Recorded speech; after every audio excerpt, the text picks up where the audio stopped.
The Call of Cthulhu by H.P. Lovecraft. Transcriber's note. This edtext was produced from Weird Tales, February 1928. Extensive research did not uncover any evidence that the U.S. copyright on this publication was renewed. Of such great powers or beings there may be conceivably a survival of a hugely remote period when consciousness was manifested, perhaps, in shapes and forms long since withdrawn before the tide of advancing humanity. Forms of which poetry and legend alone have caught a flying memory and called them gods, monsters, mythical beings of all sorts and kinds. Algernon Blackwood. Illustration. The ring of worshippers moved in endless bacchanal between the ring of bodies and the ring of fire. Footnote 1. Found among the papers of the late Francis Wayland Thurston, of Boston. 1. The horror in clay. The most merciful thing in the world, I think, is the inability of the human mind to correlate all its contents. We live on a placid island of ignorance in the midst of black seas of infinity, and it was not meant that we should voyage far. The sciences, each straining in its own direction, have hitherto harmed us little. But some day the piecing together of dissociated knowledge will open up such terrifying vistas of reality, and of our frightful position therein, that we shall either go mad from the revelation or flee from the deadly light into the peace and safety of a new dark age. Theosophists have guessed at the awesome grandeur of the cosmic cycle wherein our world and human race form transient incidents. They have hinted at strange survivals in terms which would freeze the blood if not masked by a bland optimism. But it is not from them that there came the single glimpse of forbidden eons which chills me when I think of it and maddens me when I dream of it. That glimpse, like all dread glimpses of truth, flashed out from an accidental piecing together of separated things, in this case an old newspaper item and the notes of a dead professor. I hope that no one else will accomplish this piecing out. Certainly, if I live, I shall never knowingly supply a link in so hideous a chain. I think that the professor, too, intended to keep silent regarding the part he knew, and that he would have destroyed his notes had not sudden death seized him. My knowledge of the thing began in the winter of 1926-27 with the death of my granduncle, George Gamel Angel, professor emeritus of Semitic languages in Brown University, Providence, Rhode Island. Professor Angel was widely known as an authority on ancient inscriptions and had frequently been resorted to by the heads of prominent museums, so that his passing at the age of 92 may be recalled by many. Locally, interest was intensified by the obscurity of the cause of death. The professor had been stricken whilst returning from the Newport boat, falling suddenly, as witnesses said, after having been jostled by a nautical-looking Negro who had come from one of the queer dark courts on the precipitous hillside which formed a short cut from the waterfront to the deceased's home in William Street. Physicians were unable to find any visible disorder, but concluded after perplexed debate that some obscure lesion of the heart, induced by the brisk ascent of so steep a hill by so elderly a man, was responsible for the end. At the time, I saw no reason to dissent from this dictum, but latterly I am inclined to wonder and more than wonder. As my granduncle's heir and executor, for he died a childless widower, I was expected to go over his papers with some thoroughness, and for that purpose moved his entire set of files and boxes to my quarters in Boston. Much of the material which I correlated will be later published by the American Archaeological Society, but there was one box which I found exceedingly puzzling, and which I felt much averse from showing to other eyes. It had been locked, and I did not find the key till it occurred to me to examine the personal ring which the professor carried always in his pocket. Then, indeed, I succeeded in opening it, but when I did so seemed only to be confronted by a greater and more closely locked barrier. For what could be the meaning of the queer clay bas-relief and the disjointed jottings, ramblings, and cuttings which I found? Had my uncle, in his latter years, become credulous of the most superficial impostures? I resolved to search out the eccentric sculptor responsible for this apparent disturbance of an old man's peace of mind. The bas-relief was a rough rectangle less than an inch thick and about 5 by 6 inches in area, obviously of modern origin. Its designs, however, were far from modern in atmosphere and suggestion. For, although the vagaries of cubism and futurism are many and wild, they do not often reproduce that cryptic regularity which lurks in prehistoric writing. and writing of some kind, the bulk of these designs seemed certainly to be.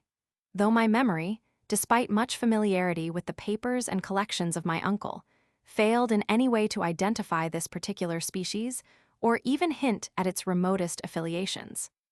Above these apparent hieroglyphics was a figure of evidently pictorial intent, though its impressionistic execution forbade a very clear idea of its nature. It seemed to be a sort of monster, or symbol representing a monster, of a form which only a diseased fancy could conceive. If I say that my somewhat extravagant imagination yielded simultaneous pictures of an octopus, a dragon, and a human caricature, I shall not be unfaithful to the spirit of the thing. A pulpy, tentacled head surmounted a grotesque and scaly body with rudimentary wings, but it was the general outline of the whole which made it most shockingly frightful. Behind the figure was a vague suggestion of a cyclopean architectural background. The writing accompanying this oddity was, aside from a stack of press cuttings, in Professor Angel's most recent hand, and made no pretense to literary style. What seemed to be the main document was headed Cthulhu Cult, in characters painstakingly printed to avoid the erroneous reading of a word so unheard of. This manuscript was divided into two sections, the first of which was headed 1925 Dream and Dream Work of H. A. Wilcox, 7 Thomas Saint, Providence, R.I., and the second, Narrative of Inspector John R. Legras, 121 Bienville Saint, New Orleans, Law, at 1908 AASMTG Notes on Same, and Prof. Webb's Act. The other manuscript papers were all brief notes, some of them accounts of the queer dreams of different persons, some of them citations from theosophical books and magazines, notably W. Scott Elliott's Atlantis and the Lost Lemuria, and the rest comments on long-surviving secret societies and hidden cults, with references to passages in such mythological and anthropological sourcebooks as Fraser's Golden Bough and Miss Murray's Witch Cult in Western Europe. The cuttings largely alluded to outre mental illnesses and outbreaks of group folly or mania in the spring of 1925. The first half of the principal manuscript told a very peculiar tale. It appears that on March 1, 1925, a thin, dark young man of neurotic and excited aspect had called upon Professor Angel bearing the singular clay bas-relief, which was then exceedingly damp and fresh. His card bore the name of Henry Anthony Wilcox, and my uncle had recognized him as the youngest son of an excellent family, slightly known to him, who had latterly been studying sculpture at the Rhode Island School of Design and living alone at the Fleur-de-Lis building near that institution. Wilcox was a precocious youth of known genius but great eccentricity, and had from childhood excited attention through the strange stories and odd dreams he was in the habit of relating. He called himself psychically hypersensitive, but the staid folk of the ancient commercial city dismissed him as merely queer. Never mingling much with his kind, he had dropped gradually from social visibility and was now known only to a small group of aesthetes from other towns. Even the Providence Art Club, anxious to preserve its conservatism, had found him quite hopeless. On the occasion of the visit, ran the professor's manuscript. The sculptor abruptly asked for the benefit of his host's archaeological knowledge in identifying the hieroglyphics on the bas-relief. He spoke in a dreamy, stilted manner which suggested pose and alienated sympathy, and my uncle showed some sharpness in replying, for the conspicuous freshness of the tablet implied kinship with anything but archaeology. Young Wilcox's rejoinder, which impressed my uncle enough to make him recall and record it verbatim, was of a fantastically poetic cast which must have typified his whole conversation, and which I have since found highly characteristic of him. He said, "It is new, indeed, for I made it last night in a dream of strange cities, and dreams are older than brooding Tyre, or the contemplative Sphinx, or garden-girdled Babylon." It was then that he began that rambling tale which suddenly played upon a sleeping memory and won the fevered interest of my uncle. There had been a slight earthquake tremor the night before, the most considerable felt in New England for some years, and Wilcox's imagination had been keenly affected. Upon retiring, he had had an unprecedented dream of great cyclopean cities of Titan blocks and sky-flung monoliths, all dripping with green ooze and sinister with latent horror. Hieroglyphics had covered the walls and pillars, and from some undetermined point below had come a voice that was not a voice. a chaotic sensation which only fancy could transmute into sound, but which he attempted to render by the almost unpronounceable jumble of letters. Cthulhu, F.H. Dan.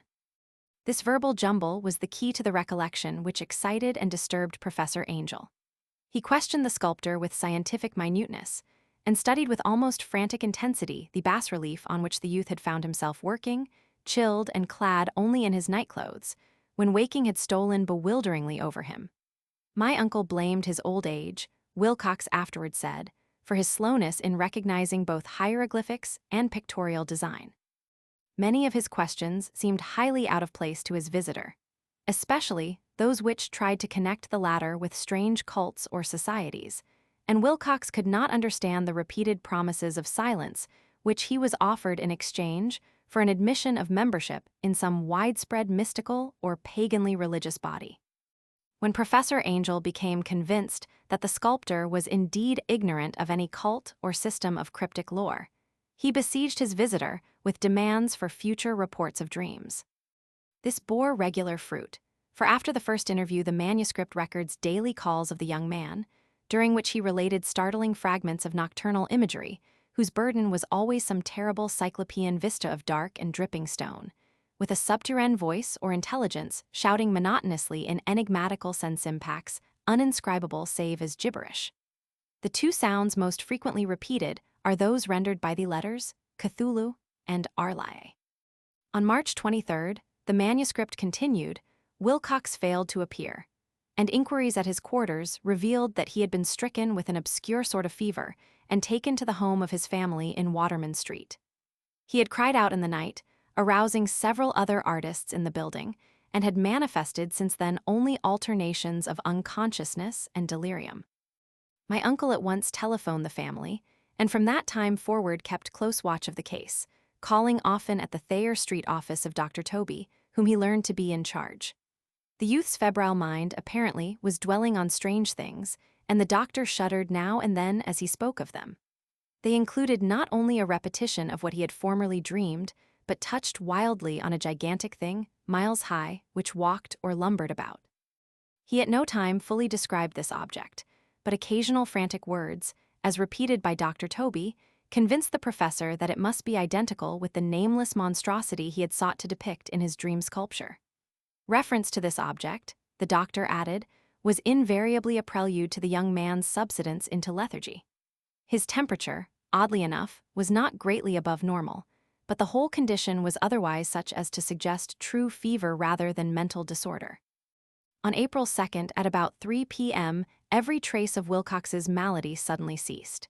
He sat upright in bed, astonished to find himself at home and completely ignorant of what had happened in dream or reality since the night of March 22nd. Pronounced well by his physician, he returned to his quarters in 3 days, but to Professor Angel, he was of no further assistance. All traces of strange dreaming had vanished with his recovery, and my uncle kept no record of his night thoughts after a week of pointless and irrelevant accounts of thoroughly usual visions.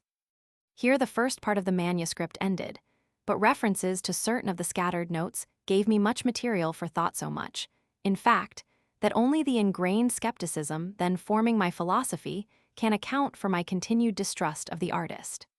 The notes in question were those descriptive of the dreams of various persons covering the same period as that in which young Wilcox had had his strange visitations.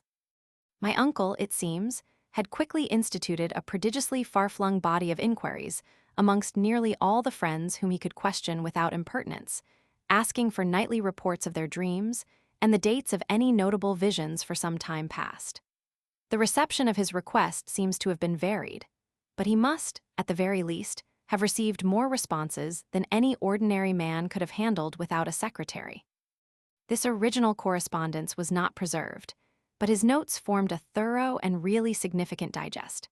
Average people in society and business New England's traditional salt of the earth gave an almost completely negative result, though scattered cases of uneasy but formless nocturnal impressions appear here and there, always between March 23rd and April 2nd, the period of young Wilcox's delirium. Scientific men were little more affected, though 4 cases of vague description suggest fugitive glimpses of strange landscapes, and in one case, there is mentioned a dread of something abnormal. It was from the artists and poets that the pertinent answers came, and I know that panic would have broken loose had they been able to compare notes.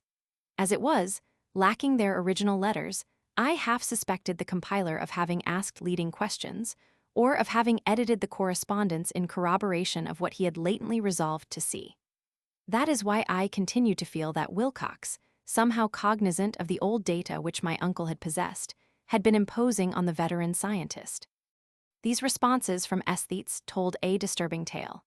From February 28th to April 2nd, a large proportion of them had dreamed very bizarre things, the intensity of the dreams being immeasurably the stronger during the period of the sculptor's delirium. Over a fourth of those who reported anything reported scenes and half-sounds not unlike those which Wilcox had described, and some of the dreamers confessed acute fear of the gigantic nameless thing visible toward the last. One case, which the note describes with emphasis, was very sad. The subject, a widely known architect with leanings toward theosophy and occultism, went violently insane on the date of young Wilcox's seizure, and expired several months later after incessant screamings to be saved from some escaped denizen of hell. Had my uncle referred to these cases by name instead of merely by number, I should have attempted some corroboration and personal investigation, but as it was, I succeeded in tracing down only a few. All of these, however, bore out the notes in full. I have often wondered if all the objects of the professor's questioning felt as puzzled as did this fraction. It is well that no explanation shall ever reach them.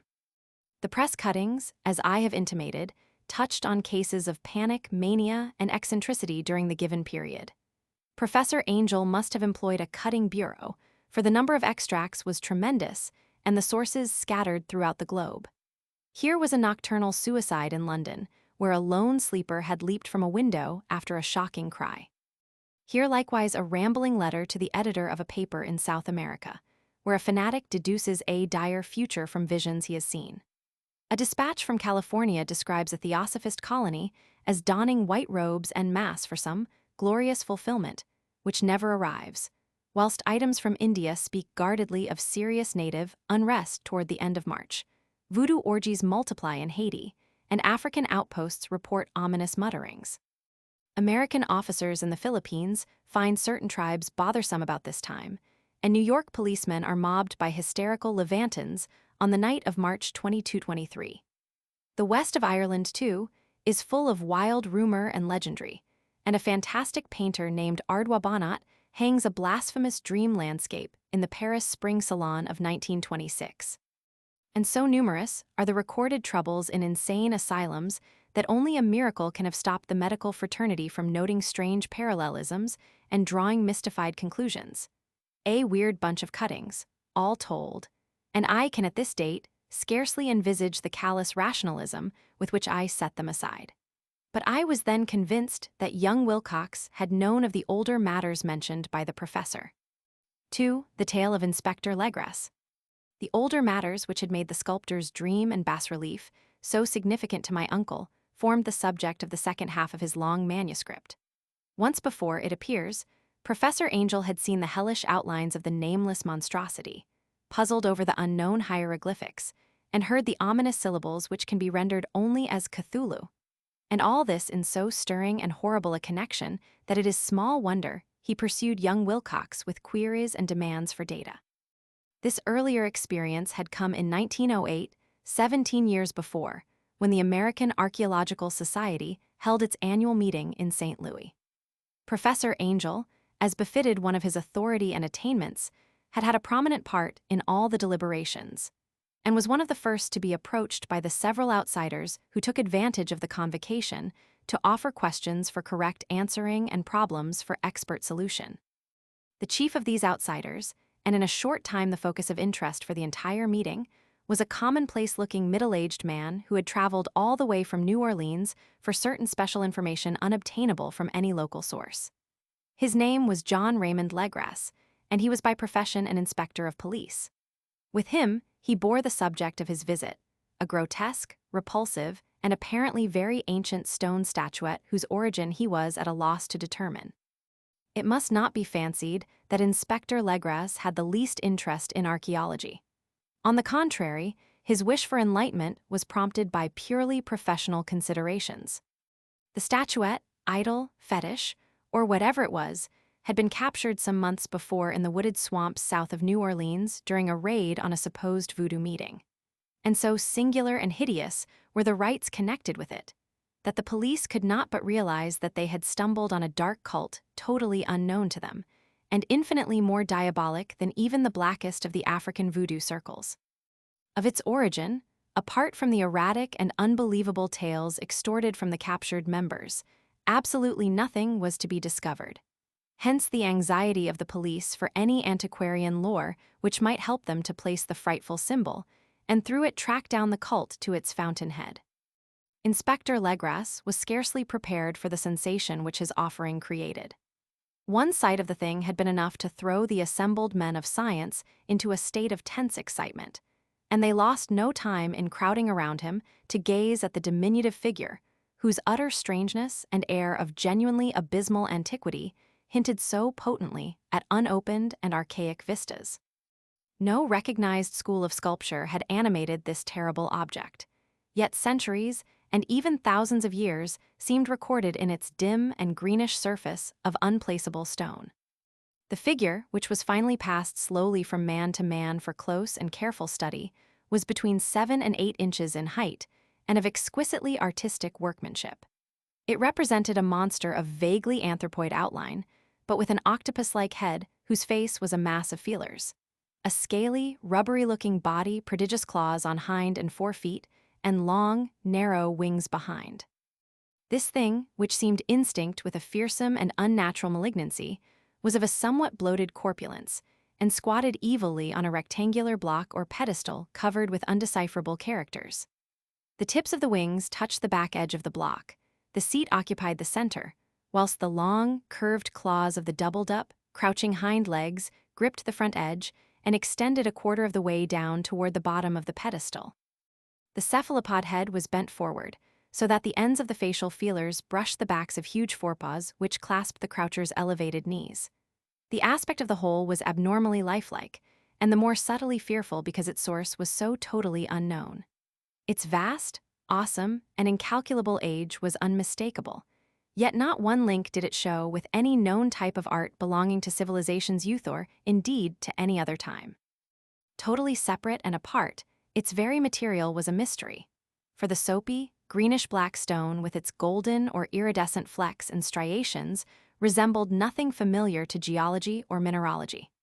The characters along the base were equally baffling, and no member present, despite a representation of half the world's expert learning in this field, could form the least notion of even their remotest linguistic kinship. They, like the subject and material, belonged to something horribly remote and distinct from mankind as we know it. Something frightfully suggestive of old and unhallowed cycles of life in which our world and our conceptions have no part.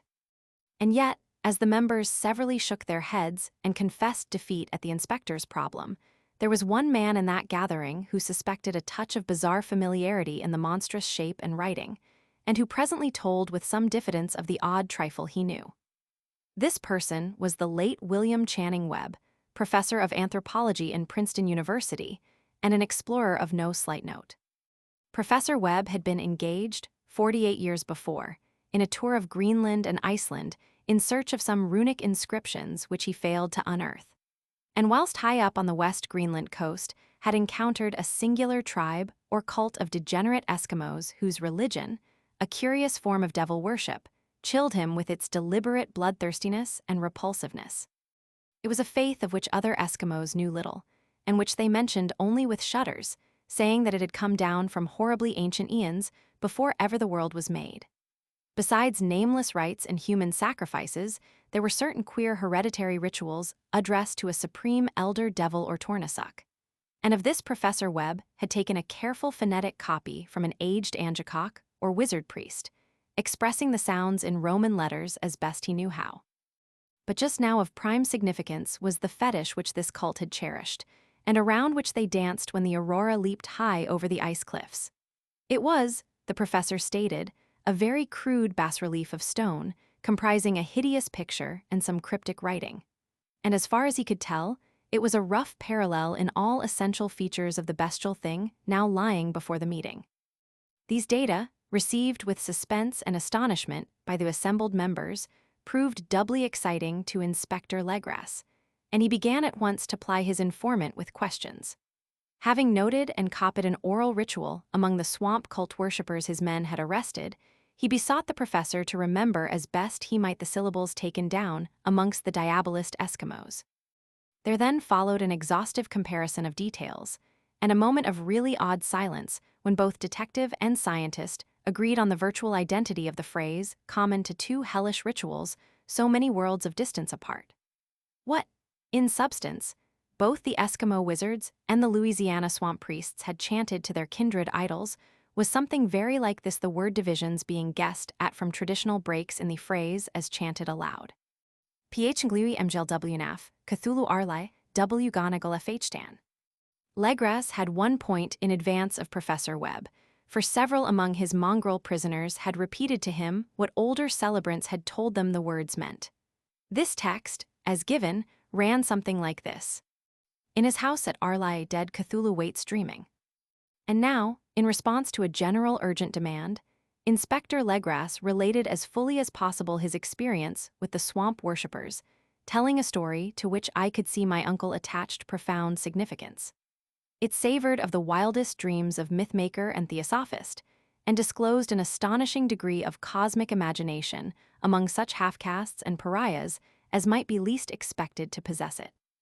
On November 1st, 1907, there had come to New Orleans police a frantic summons from the swamp and lagoon country to the south.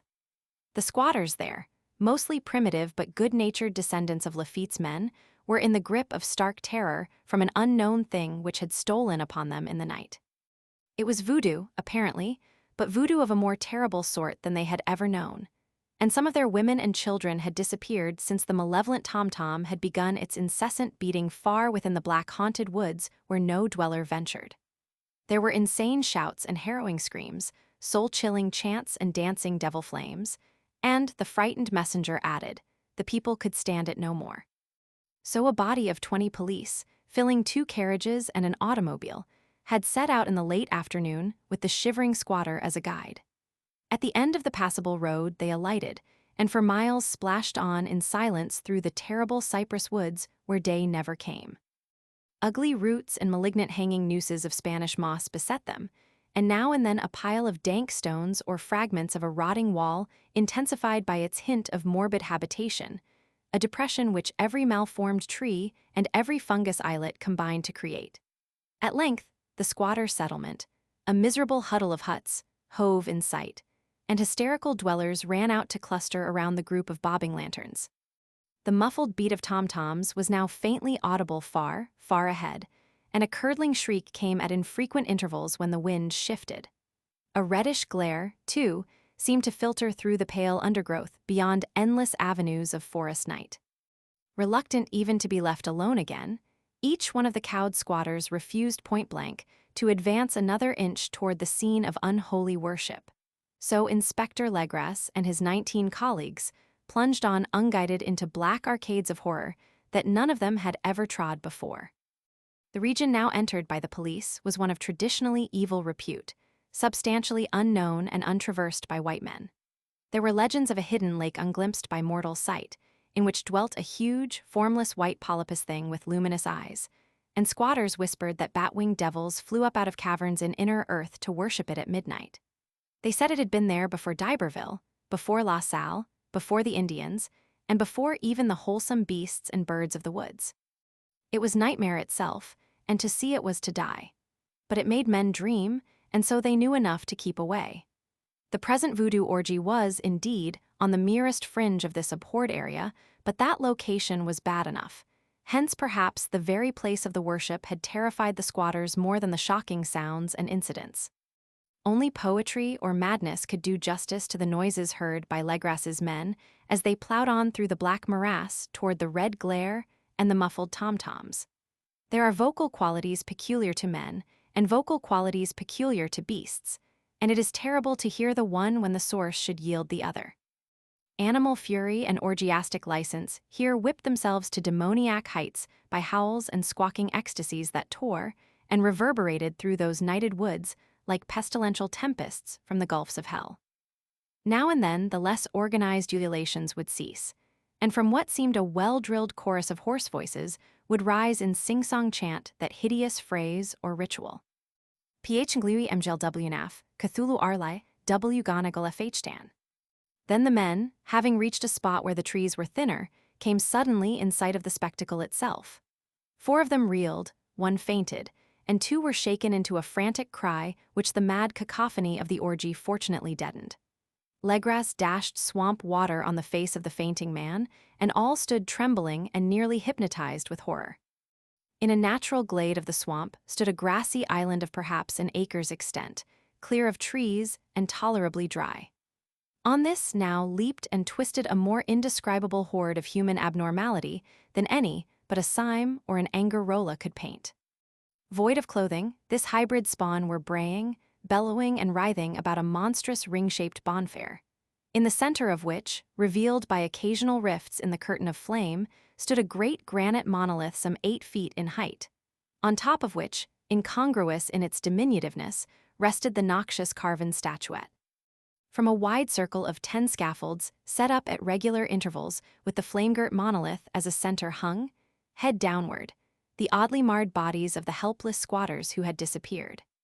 It was inside this circle that the ring of worshippers jumped and roared, the general direction of the mass motion being from left to right in endless bacchanal between the ring of bodies and the ring of fire. It may have been only imagination, and it may have been only echoes which induced one of the men, an excitable Spaniard, to fancy he heard antiphonal responses to the ritual from some far and unillumined spot deeper within the wood of ancient legendry and horror. This man, Joseph D. Galvez, I later met and questioned, and he proved distractingly imaginative. He indeed went so far as to hint of the faint beating of great wings, and of a glimpse of shining eyes and a mountainous white bulk beyond the remotest trees, but I suppose he had been hearing too much native superstition. Actually, the horrified pause of the men was of comparatively brief duration. Duty came first, and although there must have been nearly 100 mongrel celebrants in the throng, the police relied on their firearms and plunged determinedly into the nauseous rout. For 5 minutes, the resultant din and chaos were beyond description. Wild blows were struck, shots were fired, and escapes were made. But in the end, Legras was able to count some 47 sullen prisoners, whom he forced to dress in haste and fall into line between 2 rows of policemen. 5 of the worshippers lay dead, and 2 severely wounded ones were carried away on improvised stretchers by their fellow prisoners. The image on the monolith, of course, was carefully removed and carried back by Legras. Examined at headquarters after a trip of intense strain and weariness, the prisoners all proved to be men of a very low, mixed-blooded, and mentally aberrant type. Most were seamen, and a sprinkling of Negroes and mulattoes, largely West Indians or Brava Portuguese from the Cape Verde Islands, gave a coloring of voodooism to the heterogeneous cult. But before many questions were asked, it became manifest that something far deeper and older than Negro fetishism was involved.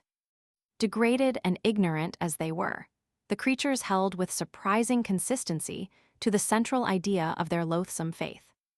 They worshipped, so they said, the great old ones who lived ages before there were any men, and who came to the young world out of the sky.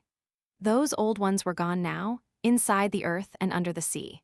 But their dead bodies had told their secrets in dreams to the first man, who formed a cult which had never died.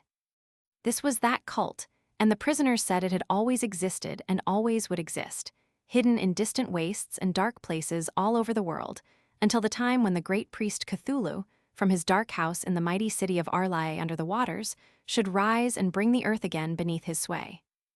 Some day he would call, when the stars were ready, and the secret cult would always be waiting to liberate him. Meanwhile, no more must be told. There was a secret which even torture could not extract.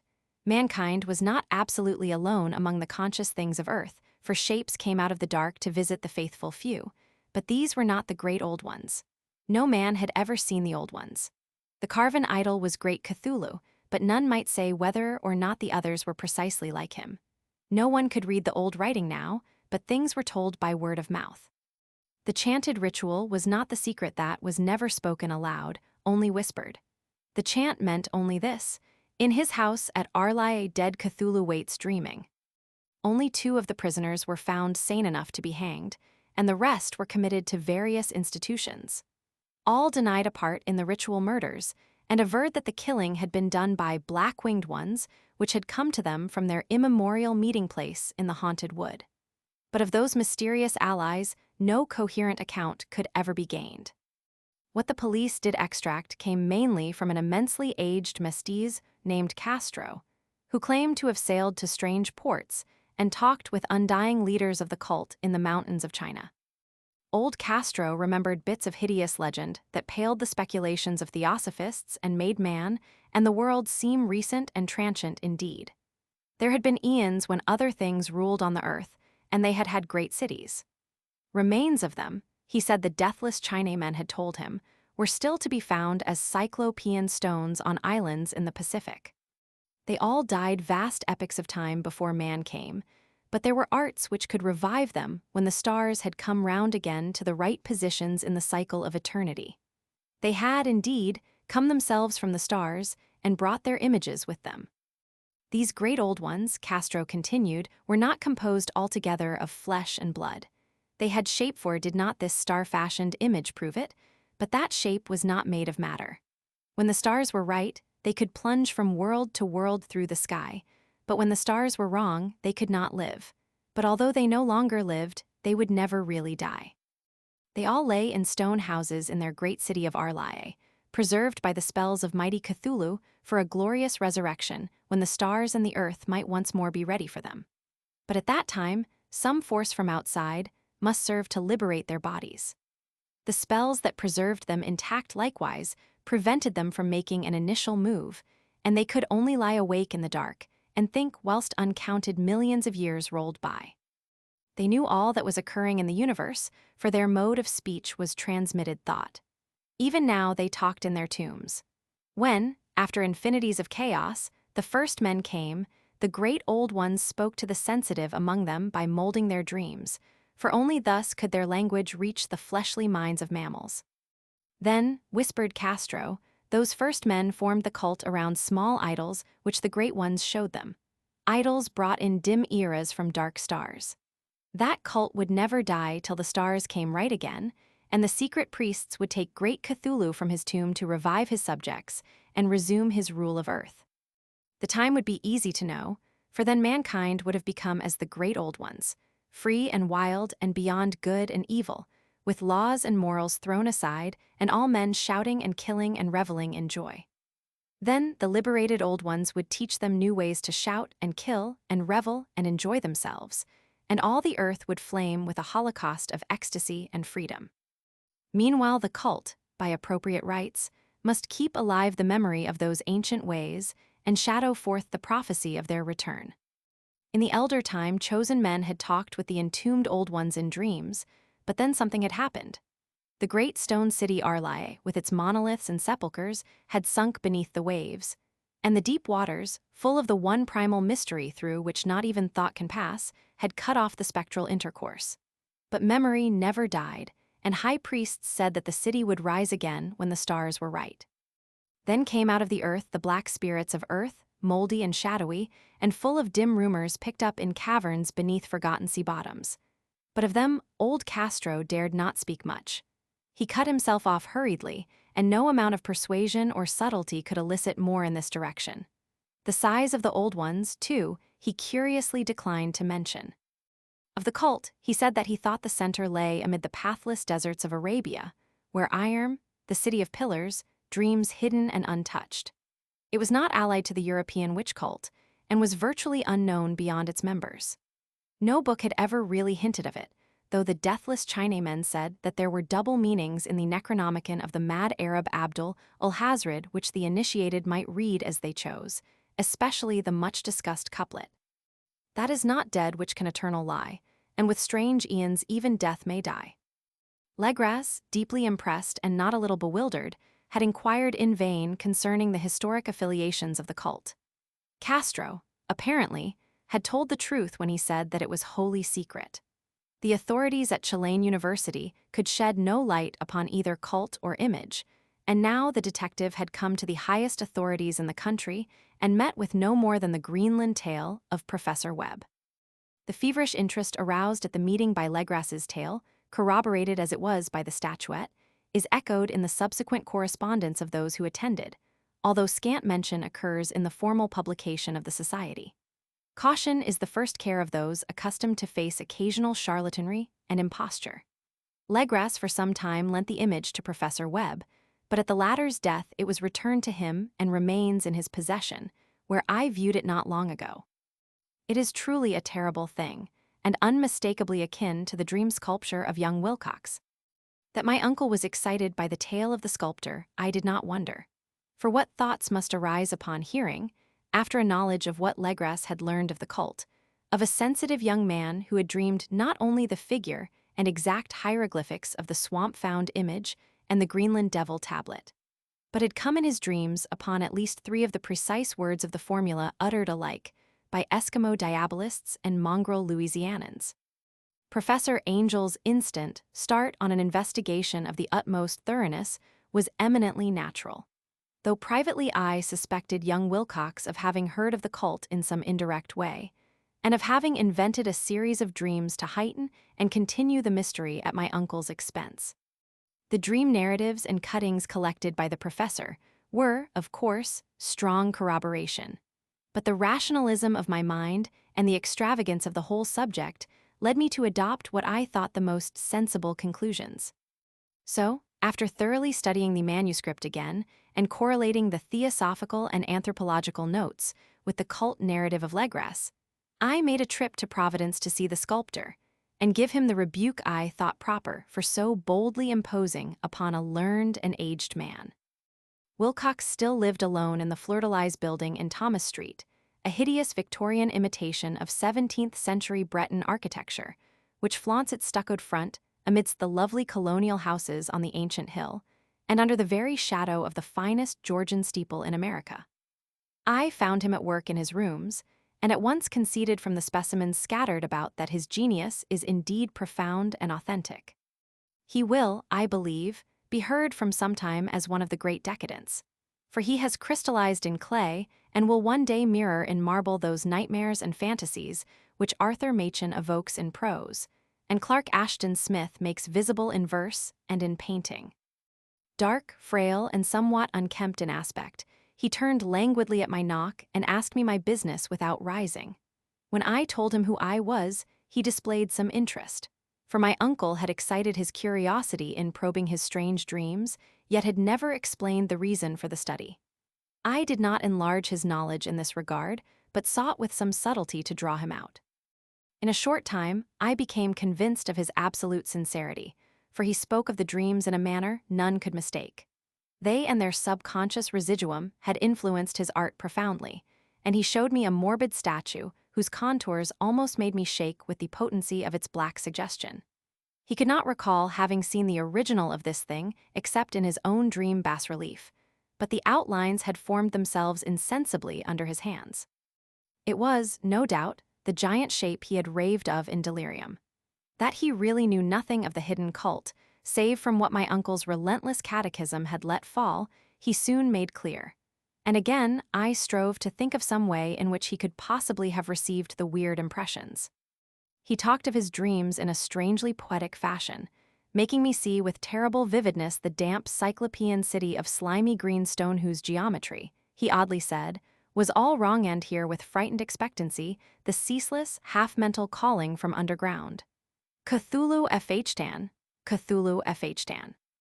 These words had formed part of that dread ritual which told of dead Cthulhu's dream vigil in his stone vault at Arlae, and I felt deeply moved despite my rational beliefs. Wilcox, I was sure, had heard of the cult in some casual way, and had soon forgotten it amidst the mass of his equally weird reading and imagining. Later, by virtue of its sheer impressiveness, it had found subconscious expression in dreams, in the bas-relief, and in the terrible statue I now beheld, so that his imposture upon my uncle had been a very innocent one. The youth was of a type, at once slightly affected and slightly ill-mannered, which I could never like, but I was willing enough now to admit both his genius and his honesty. I took leave of him amicably and wish him all the success his talent promises.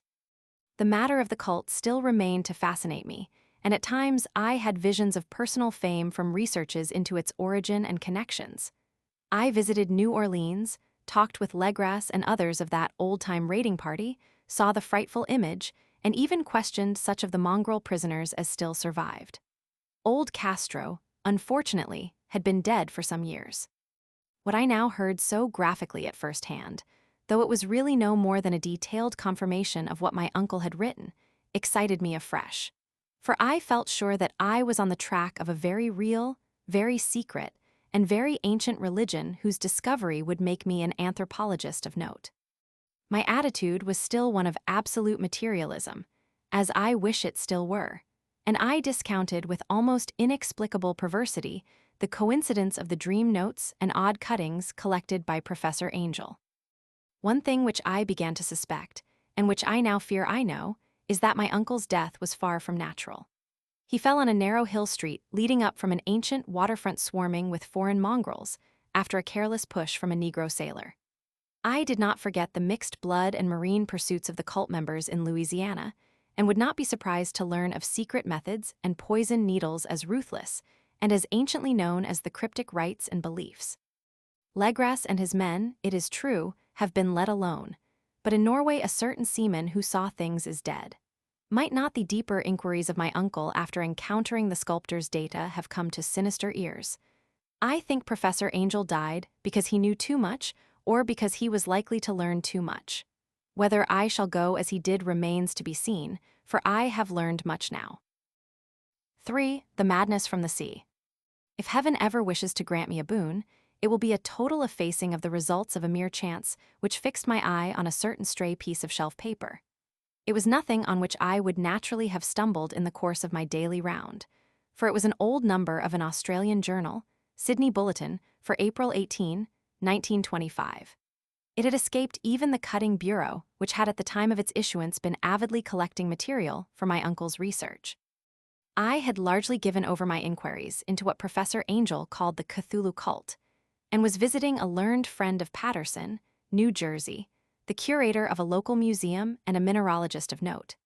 Examining one day the reserve specimens roughly set on the storage shelves in a rear room of the museum, my eye was caught by an odd picture in one of the old papers spread beneath the stones. It was the Sydney Bulletin I have mentioned, for my friend has wide affiliations in all conceivable foreign parts, and the picture was a half-tone cut of a hideous stone image almost identical with that which Legras had found in the swamp. Eagerly clearing the sheet of its precious contents, I scanned the item in detail and was disappointed to find it of only moderate length. What it suggested, however, was of portentous significance to my flagging quest, and I carefully tore it out for immediate action. It read as follows: Mystery derelict found at sea. Vigilant arrives with helpless armed New Zealand yacht in tow, one survivor and dead man found aboard. Tale of desperate battle and deaths at sea. Rescued seaman refuses particulars of strange experience. Odd idol found in his possession. Inquiry to follow. The Morrison Coast freighter Vigilant, bound from Valparaiso, arrived this morning at its wharf in Darling Harbor, having in tow the battled and disabled but heavily armed steam yacht Alert of Dunedin, NZ, which was sighted April 12th in S latitude 34 degrees 21 W. Longitude 152 degrees 17, with one living and one dead man aboard. The Vigilant left Valparaiso March 25th, and on April 2D was driven considerably south of her course by exceptionally heavy storms and monster waves. On April 12th, the derelict was sighted, and though apparently deserted, was found upon boarding to contain one survivor in a half-delirious condition and one man who had evidently been dead for more than a week. The living man was clutching a horrible stone idol of unknown origin, about a foot in height, regarding whose nature authorities at Sydney University, the Royal Society, and the museum in College Street all profess complete bafflement, and which the survivor says he found in the cabin of the yacht in a small carved shrine of common pattern. This man, after recovering his senses, told an exceedingly strange story of piracy and slaughter. He is Gustaf Johansen, a Norwegian of some intelligence, and had been second mate of the two-masted schooner Emma of Auckland, which sailed for Callao February 20th, with a complement of 11 men. The Emma, he says, was delayed and thrown widely south of her course by the great storm of March 1st, and on March 22d, in S. latitude 49 degrees 51, W longitude 128 degrees 34, encountered the Alert, manned by a queer and evil-looking crew of Kanakas and half-castes. Being ordered peremptorily to turn back, Capt. Collins refused, whereupon the strange crew began to fire savagely, and without warning upon the schooner, with a peculiarly heavy battery of brass cannon forming part of the yacht's equipment.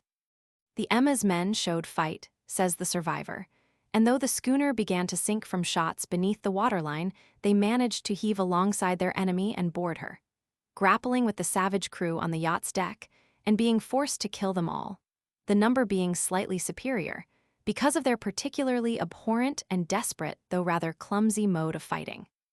3 of the Emma's men, including Capt. Collins and First Mate Green, were killed, and the remaining 8 under Second Mate Johansen proceeded to navigate the captured yacht, going ahead in their original direction to see if any reason for their ordering back had existed. The next day, it appears, they raised and landed on a small island, although none is known to exist in that part of the ocean, and 6 of the men somehow died ashore, though Johansen is queerly reticent about this part of his story and speaks only of their falling into a rock chasm. Later, it seems, he and one companion boarded the yacht and tried to manage her, but were beaten about by the storm of April 2nd. From that time till his rescue on the 12th, the man remembers little, and he does not even recall when William Bryden, his companion, died. Bryden's death reveals no apparent cause and was probably due to excitement or exposure. Cable advices from Dunedin report that the Alert was well known there as an island trader and bore an evil reputation along the waterfront. It was owned by a curious group of half-castes whose frequent meetings and night trips to the woods attracted no little curiosity, and it had set sail in great haste just after the storm and earth tremors of March 1st. Our Auckland correspondent gives the Emma and her crew an excellent reputation, and Johansen is described as a sober and worthy man.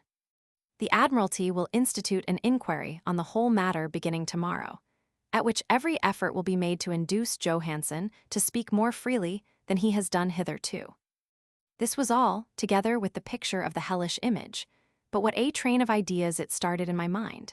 Here were new treasuries of data on the Cthulhu cult, and evidence that it had strange interests at sea as well as on land. What motive prompted the hybrid crew to order back the Emma as they sailed about with their hideous idol? What was the unknown island on which 6 of the Emma's crew had died, and about which the mate Johansen was so secretive? What had the Vice Admiralty's investigation brought out, and what was known of the noxious cult in Dunedin? And most marvelous of all, what deep and more than natural linkage of dates was this which gave a malign and now undeniable significance to the various turns of events so carefully noted by my uncle. March 1st hour February 28th, according to the international date, line the earthquake and storm had come. From Dunedin, the Alert and her noisome crew had darted eagerly forth as if imperiously summoned, and on the other side of the earth poets and artists had begun to dream of a strange, dank cyclopean city, whilst a young sculptor had molded in his sleep the form of the dreaded Cthulhu. March 23rd, the crew of the Emma landed on an unknown island and left 6 men dead, and on that date the dreams of sensitive men assumed a heightened vividness and darkened with dread of a giant monster's malign pursuit, whilst an architect had gone mad and a sculptor had lapsed suddenly into delirium. And what of this storm of April 2nd, the date on which all dreams of the dank city ceased, and Wilcox emerged unharmed from the bondage of strange fever? What of all this and of those hints of old Castro about the sunken, star-born old ones and their coming reign, their faithful cult and their mastery of dreams? Was I tottering on the brink of cosmic horrors beyond man's power to bear? If so, they must be horrors of the mind alone, for in some way the 2nd of April had put a stop to whatever monstrous menace had begun its siege of mankind's soul. That evening, After a day of hurried cabling and arranging, I bade my host adieu and took a train for San Francisco. In less than a month I was in Dunedin, where, however, I found that little was known of the strange cult members who had lingered in the old sea taverns. Waterfront scum was far too common for special mention, though there was vague talk about one inland trip these mongrels had made, during which faint drumming and red flame were noted on the distant hills. In Auckland, I learned that Johansen had returned with yellow hair turned white after a perfunctory and inconclusive questioning at Sydney, and had thereafter sold his cottage in West Street and sailed with his wife to his old home in Oslo. Of his stirring experience, he would tell his friends no more than he had told the Admiralty officials, and all they could do was to give me his Oslo address.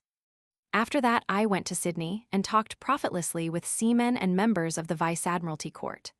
I saw the Alert, now sold and in commercial use, at Circular Quay in Sydney Cove, but gained nothing from its noncommittal bulk. The crouching image with its cuttlefish head, dragon body, scaly wings, and hieroglyph pedestal was preserved in the museum at Hyde Park, and I studied it long and well, finding it a thing of balefully exquisite workmanship, and with the same utter mystery, terrible antiquity, and unearthly strangeness of material which I had noted in Legras's smaller specimen. Geologists, the curator told me, had found it a monstrous puzzle, for they vowed that the world held no rock like it. Then I thought with a shudder of what old Castro had told Legras about the primal great ones. They had come from the stars and had brought their images with them.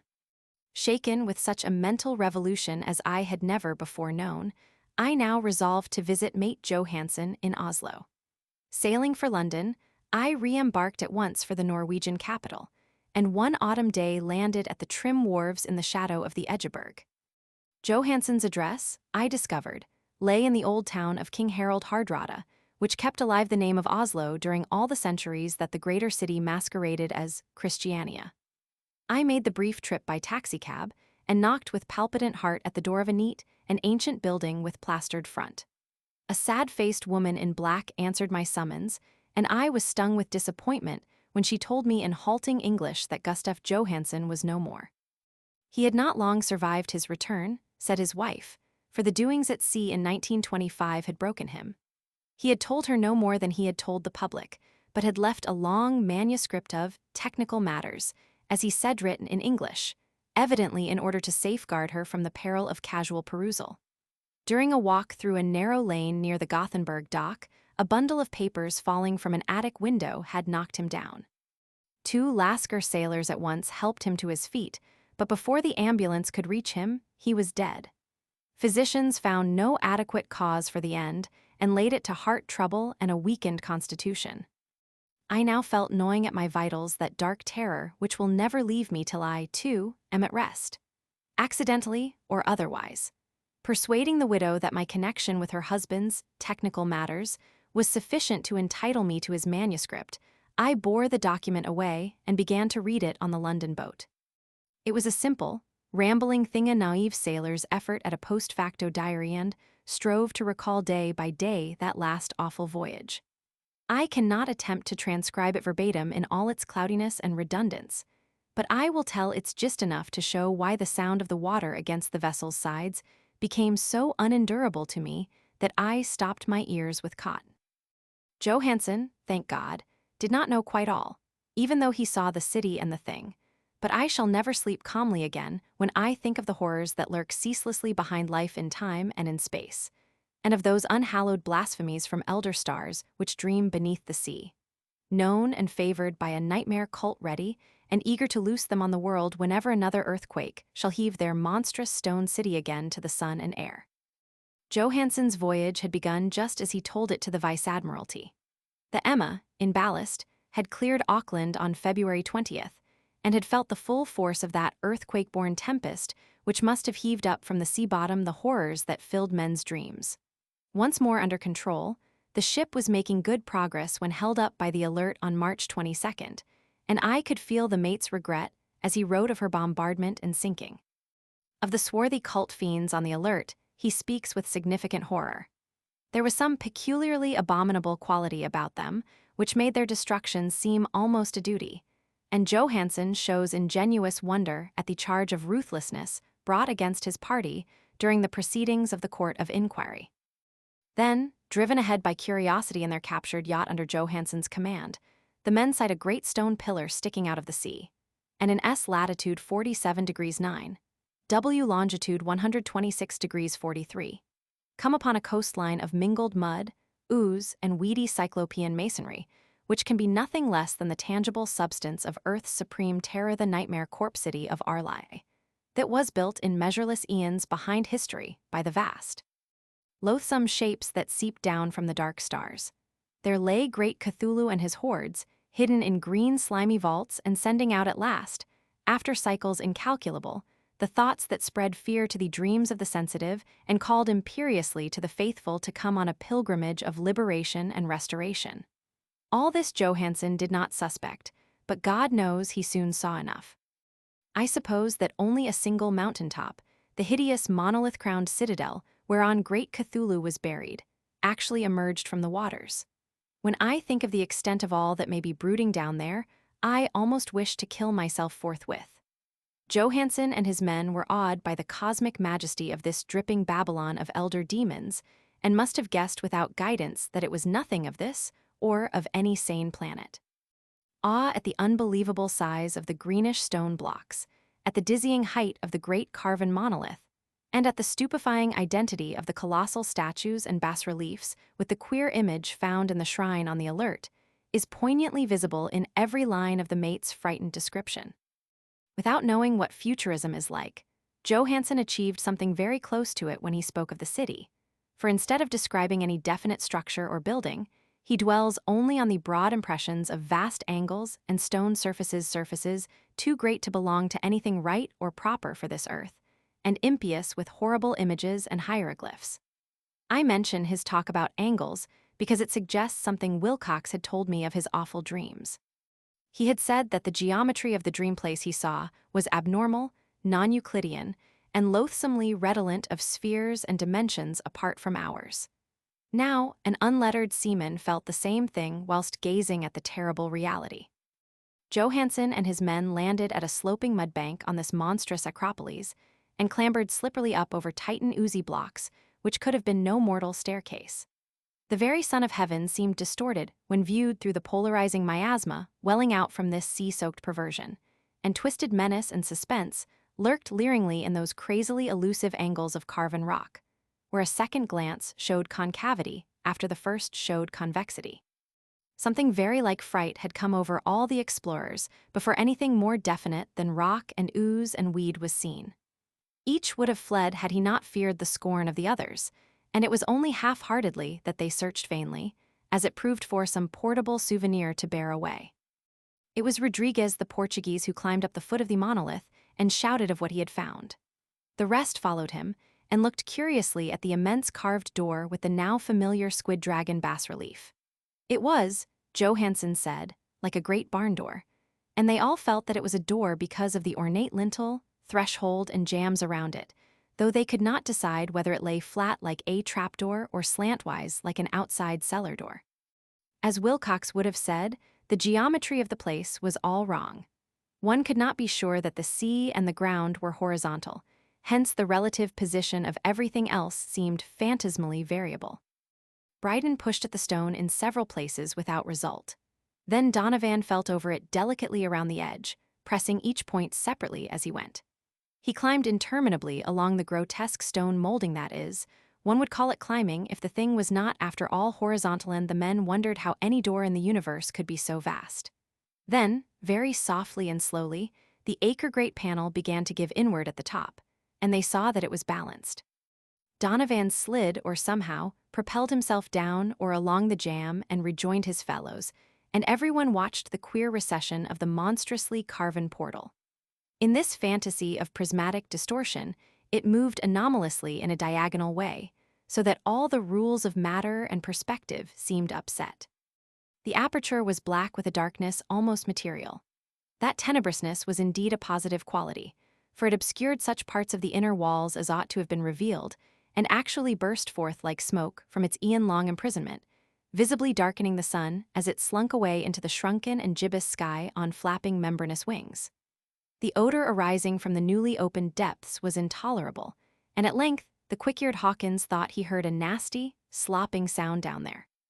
Everyone listened, and everyone was listening still when it lumbered slobberingly into sight and gropingly squeezed its gelatinous green immensity through the black doorway into the tainted outside air of that poison city of madness. Poor Johansen's handwriting almost gave out when he wrote of this.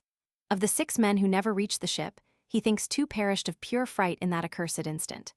The thing cannot be described. There is no language for such abysms of shrieking and immemorial lunacy, such eldritch contradictions of all matter, force, and cosmic order. A mountain walked or stumbled. God! What wonder that across the earth a great architect went mad, and poor Wilcox raved with fever in that telepathic instant. The thing of the idols, the green, sticky spawn of the stars, had awaked to claim his own. The stars were right again, and what an age-old cult had failed to do by design, a band of innocent sailors had done by accident. After vigintillions of years, great Cthulhu was loose again and ravening for delight. 3 men were swept up by the flabby claws before anybody turned. God rest them, if there be any rest in the universe. They were Donovan, Guerrera, and Angstrom. Parker slipped as the other 3 were plunging frenziedly over endless vistas of green-crusted rock to the boat, and Johansen swears he was swallowed up by an angle of masonry which shouldn't have been there, an angle which was acute but behaved as if it were obtuse. So only Bryden and Johansen reached the boat and pulled desperately for the Alert as the mountainous monstrosity flopped down the slimy stones and hesitated floundering at the edge of the water. Steam had not been suffered to go down entirely, despite the departure of all hands for the shore, and it was the work of only a few moments of feverish rushing up and down between wheels and engines to get the Alert under way. Slowly, amidst the distorted horrors of that indescribable scene, she began to churn the lethal waters. Whilst on the masonry of that charnel shore that was not of earth, the Titan thing from the stars slavered and gibbered like Polypheme cursing the fleeing ship of Odysseus. Then, bolder than the storied Cyclops, great Cthulhu slid greasily into the water and began to pursue with vast wave-raising strokes of cosmic potency. Bryden looked back and went mad, laughing shrilly as he kept on laughing at intervals, till death found him one night in the cabin whilst Johansen was wandering deliriously. But Johansen had not given out yet. Knowing that the thing could surely overtake the Alert until steam was fully up, he resolved on a desperate chance, and, setting the engine for full speed, ran lightning-like on deck and reversed the wheel. There was a mighty eddying and foaming in the noisome brine, and as the steam mounted higher and higher, the brave Norwegian drove his vessel head-on against the pursuing jelly, which rose above the unclean froth like the stern of a demon galleon. The awful squid head with writhing feelers came nearly up to the bowsprit of the sturdy yacht, but Johansen drove on relentlessly. There was a bursting as of an exploding bladder, a slushy nastiness as of a cloven sunfish, a stench as of 1,000 opened graves, and a sound that the chronicler would not put on paper. For an instant the ship was befouled by an acrid and blinding green cloud, and then there was only a venomous seething astern. Where God in heaven? The scattered plasticity of that nameless skyspawn was nebulously recombining in its hateful original form, whilst its distance widened every second as the Alert gained impetus from its mounting steam. That was all.